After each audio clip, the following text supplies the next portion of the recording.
Sig P322 versus Taurus TX22 competition with tandem cross parts. Which one feels better? Let's test it. Which one shoots better? Let's test it.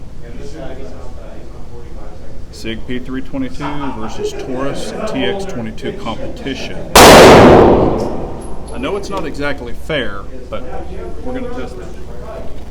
Just send it out to 7 yards, so I'm going to shoot one mag through the P322.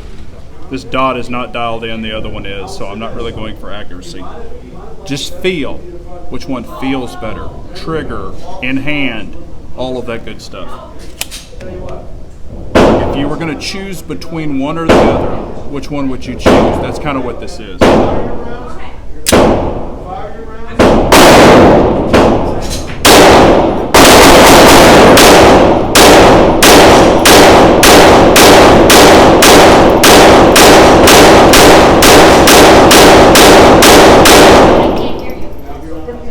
Function everything.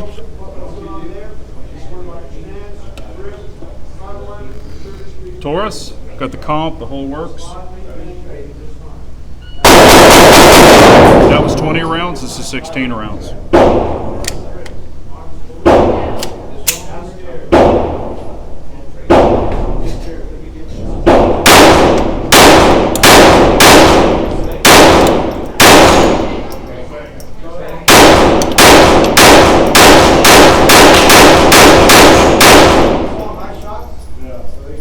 Shot everything. You saw it? Let's talk about it. Alright, as you saw from the shooting, both of the guns shoot great, but let's get into it. Everybody's been asking what's the difference between the Taurus TX22 and the Sig P365. What do you like better? If I had to buy one, blah, blah, blah, blah, blah. I've heard it all. So let's get into it. Alright, let's start off with the Taurus TX22 competition. I do not have the standard one. I've got the competition, and this isn't even stock.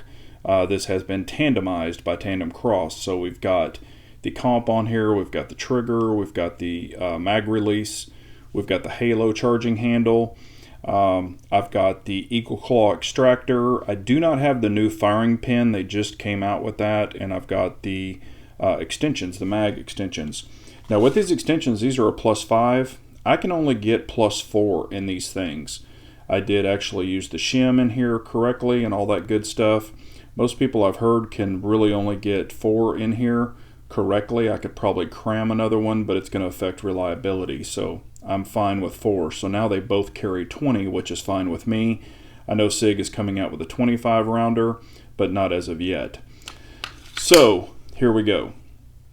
On this one, I really enjoy it. The trigger is awesome. You can really hammer this trigger super quick. This thing's kind of like, I would say, like the Ferrari now.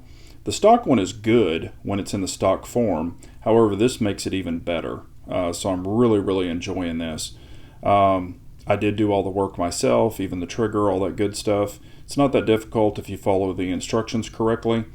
But let's get into this. My wife has shot this one. My kiddo has shot this one, and they really enjoy it. This one is super fast. I mean, you can just shower down on this thing and it'll run. As far as ammo it doesn't like, it's not too ammo sensitive. I mean, it seems to be running everything that I've ran through it pretty damn well. I've had a couple of hiccups when I first got it. Other than that, it's running really well. The total round count, let me get my book here. The total round count on this one so far is 1,700 rounds. So I've got 1,700 rounds on this one. I do have the Holosun 507C. If you can see, let me turn this up a little bit so you can see it in the camera. There's the dot, big old dot. This window actually presents really well. Now this is a ride, basically the optic rides on the barrel, as you'll see. It's not a slide ride optic. And it's filthy. You can see it. It's dirty. I've been running this boy. And a lot of people will say, is it super accurate? It's accurate enough. I'll show something that I've never heard anybody talk about.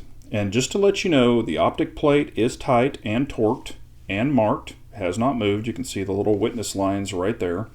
I did check the barrel bolts, where the plate bolts to the barrel. I checked it also and had no movement in those, and those are marked. However, you'll get a little bit of play, and it's just in the barrel. Like you can kind of wiggle this just a little bit. Just a little bit. So when you're shooting it super fast, the dot wiggles just a little bit. Probably as this is going into lockup, like when it's opened, this can move. I don't know if you can see that. I'll be quiet. But nothing's loose, it's just the barrel moving. It moves a little bit when it goes in and out of lockup. If you look down in there, you'll be able to see it.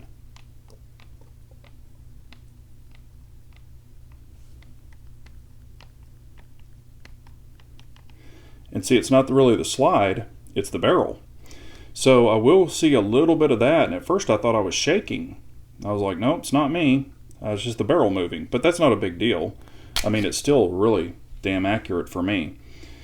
Shoots fast, all that good stuff. So this I have pretty much for like a steel challenge. If I want to shoot rounds super fast, this is kind of the go fast gun, if that makes sense for me. Do I recommend it? Yes, highly recommend it. Love it. Love the way my hand fits on the grip with this big palm swell and how it's kind of more robust here in the back. It fits my hand really well, kind of like a Shadow 2, you might say. Stippling here is not bad. I wish it was more aggressive, but it's not bad. And they don't have any up here. But it fits my hand super well, and I have XXL hands. My wife really liked the fit of this also, and she has, you know, probably large hands. I mean, she's 5'11", you know, like 110 pounds. So it fits her hand really well too. She actually likes this one. And my daughter even liked this one a lot. So, and she has really small hands, but she really enjoyed this one a lot. Now on this one, the Sig P322, likes, dislikes, all that stuff. My wife has not shot this, however my daughter has. She loves this one. She thinks it's a lot of fun. It fits her hands better than that one. She loves the dot, the slide right. She liked that dot also. She even thought that one was the go fast gun, and this one was kind of the do work type gun. So she enjoys both of these. The things I kind of don't like about it, it doesn't have any pulls here. I've talked about that numerous times. I have had the mag jam in here one time where I could not strip the mag. I had to actually go in the top while I was pushing the button. Had to push the button and then smash my finger in here to get the mag to pop out. And if you don't hold the slide back, it'll smash on your finger, which I showed in the video, and I showed that on purpose. I did not pull the mag back, you know, like this to leave it open and then eject the mag. I actually had it bound in there, smashed it, and then it smashed on my finger, which can happen. I was just showing that in the video. I really like this aggressiveness, really nice. Wish they would have taken it up here, but again, both of these are only 22s, so there's really no recoil. I mean, they're 22s. I do like having a light on this one. The reason I bought this gun, this particular gun, is kind of a suppressor host. This one, I think, runs the suppressor. They both run the suppressor great, but that, again, I wanted to keep the comp on that, kind of run it like that. You can also put that comp on this if you choose to. But this one is a lot more narrow. You don't have that big bulge and everything. So with my XXL hands, this one fits on it. The length is fine, but it doesn't have the girth that that one has. That one does, the TX22 does have better ergonomics, I guess, for a large hand. However, this one does very well also.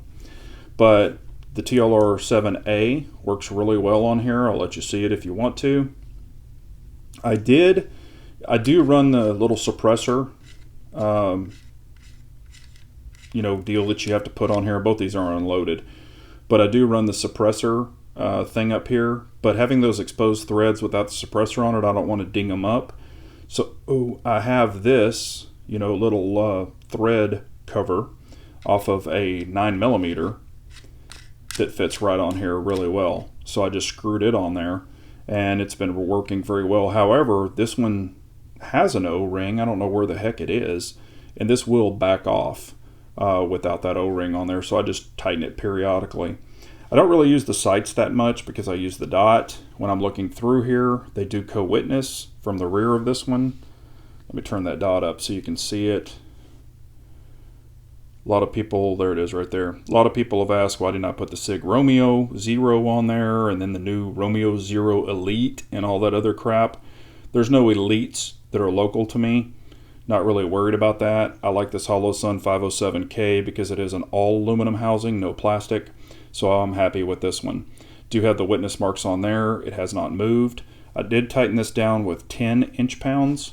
With the Romeo Zero, it says 8. I just went ahead with this being all aluminum. Went with the 10. It's been working great so far. No issues at all. I do have 5 of the 20 round mags now. Came with 2. I have purchased 3 more. Was able to find those local at Shields in the Colony. So that's fairly close to me. And don't have any impressions on the 25 rounders because they're not available. I'm hoping the 25 rounders will be a little longer and maybe have some pull tabs so I could grab them and strip them if I had to. We've talked about that before. Takedown on both of these is super easy. Cleaning is super easy.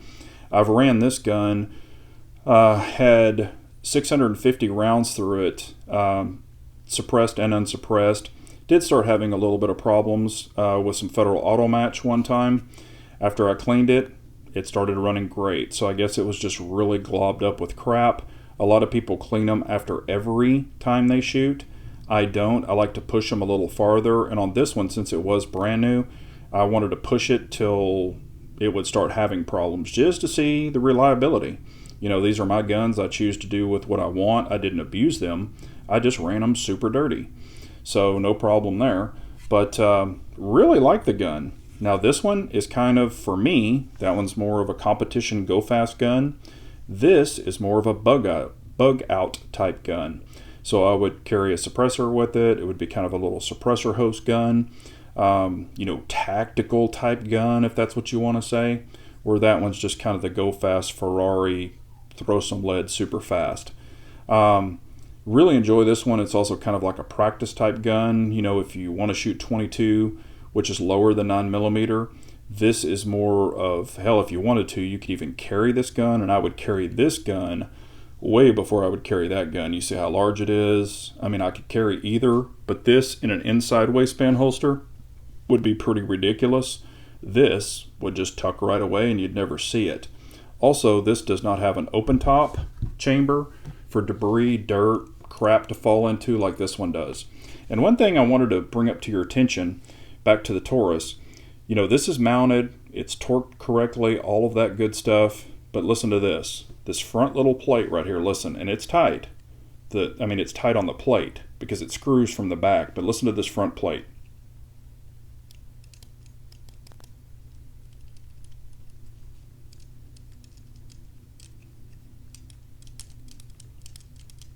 It still kind of rattles a little bit. Not a big deal, but it just does. You know, this is a split plate kind of design, so you'll see this little bitty plate goes right on top of that plate. It does have a little bit of rattle.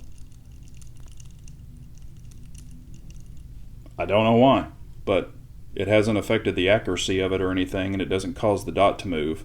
Just like I was explaining before, when it kind of goes in and out of lockup, or, you know, whatever. I think the barrel wiggles a little bit, but not a big deal. So, and like I said, I don't use the sights on that one over there. I did have the suppressor sights. However, I did have a friend put them on his 22, so he's going to test those out and let me know what he thinks about them. But I really enjoy both of these guns. I've talked about this before. This trigger kind of moves. You can see it, watch. The trigger shoe, because these are replaceable with the flat or the curved. But watch that metal plate on the back. Hear it?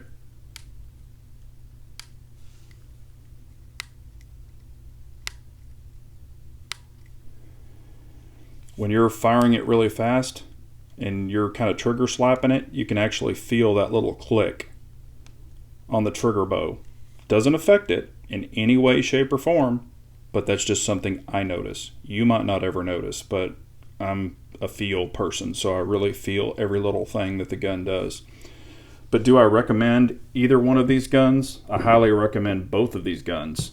I really enjoy them. For me, they serve two different purposes.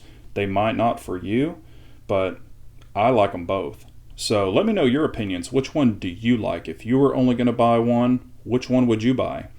I say if you just want to shoot super fast and have a lot of fun and whatever, you might get the Taurus, and then of course get the tandem cross parts for it. If you're interested in any of the tandem cross parts, I will leave a link below. It's an affiliate link. It does help me. It helps y'all. And you know, I appreciate it if you'll use it. But I like all of these guns. I like both of them.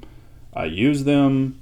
They serve two different roles for me. I like the capacity of them compared to my other 2245 and my CZ P09 cadet slide. But let me know your opinions. Which one would you buy if you could only buy one, or would you rather have both? Just curious. Well, thank y'all so much for watching. If you have any questions, comments, or concerns, please leave them below. Like, share, and subscribe. It helps out the channel. And let me know your opinion. And remember, an unarmed nation's a very weak nation, so we all got to carry on.